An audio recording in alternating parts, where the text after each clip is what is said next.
I found Megan's cheating messages. Her phone was lit up on the bathroom counter. I accidentally tapped the screen. A new text popped up. I kept thinking about you after you fell asleep last night. The sender was saved as Mark, Gym Trainer. Timestamp, 2:14 a.m. I carried the phone into the living room. Megan was watering the plants. I turned the screen toward her. The watering can shook in her hand. Water splashed onto the hardwood floor.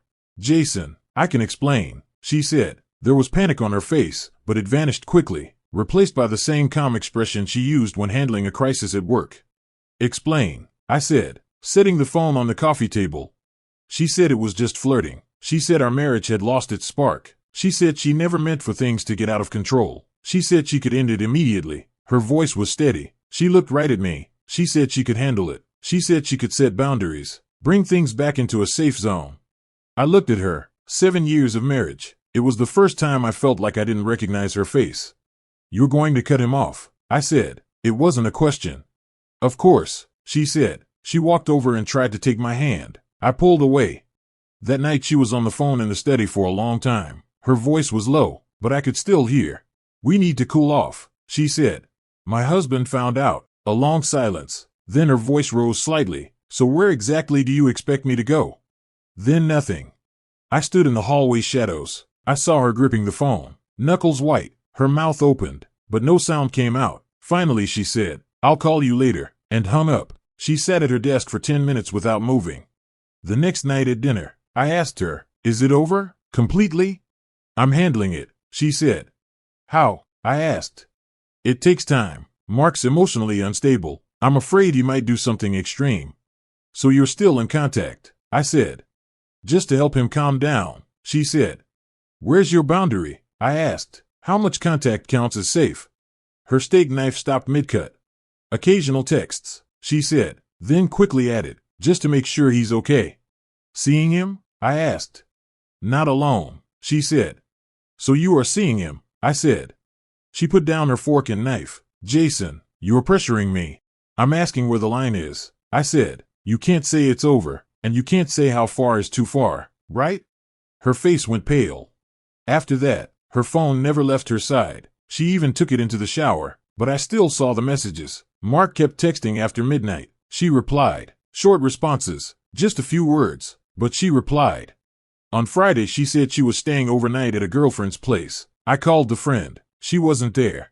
I drove to Mark's apartment. I saw her car downstairs. I waited in mine. At 2 a.m., she came out. Mark walked her to her car. They kissed. Not a goodnight peck. A long, deep kiss.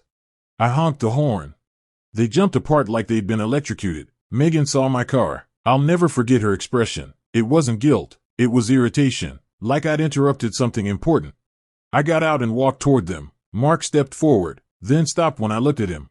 Go home, I said to Megan. The drive was silent. At a red light near the house, she spoke. I'm sorry, but it's complicated. It's not complicated, I said. You choose. I need time to think, she said. You've had 3 months, I said, from the first message until now. I love you, she said.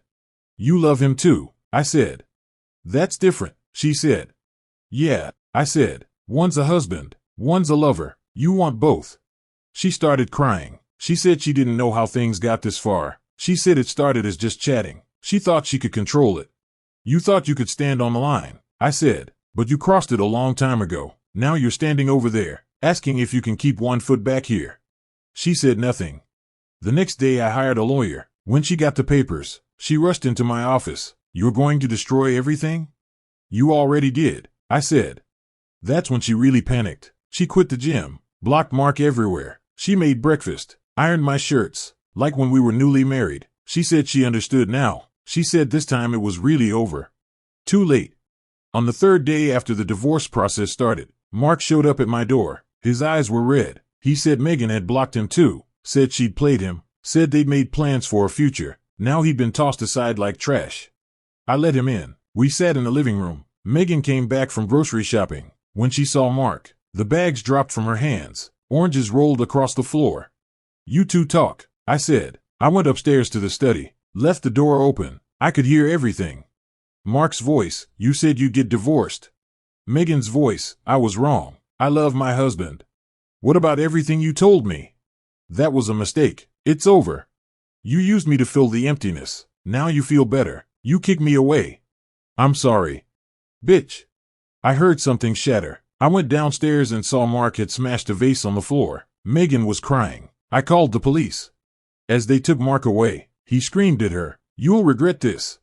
Megan collapsed onto the couch. Her makeup was streaked. She looked at me. "Jason." "Sign," I said, pushing the divorce papers toward her. She finally signed. On moving day she came back one last time to get her things. She stood at the door of what used to be our bedroom. "I never thought I'd lose you," she said. "You did," I said. "Every time you replied to him, every time you went to see him, every time you lied to me, you were choosing." She left. Now my apartment is quiet. Sometimes I think about that glowing phone screen in the bathroom, that 2 a.m. message, that line she was so sure she could walk back across.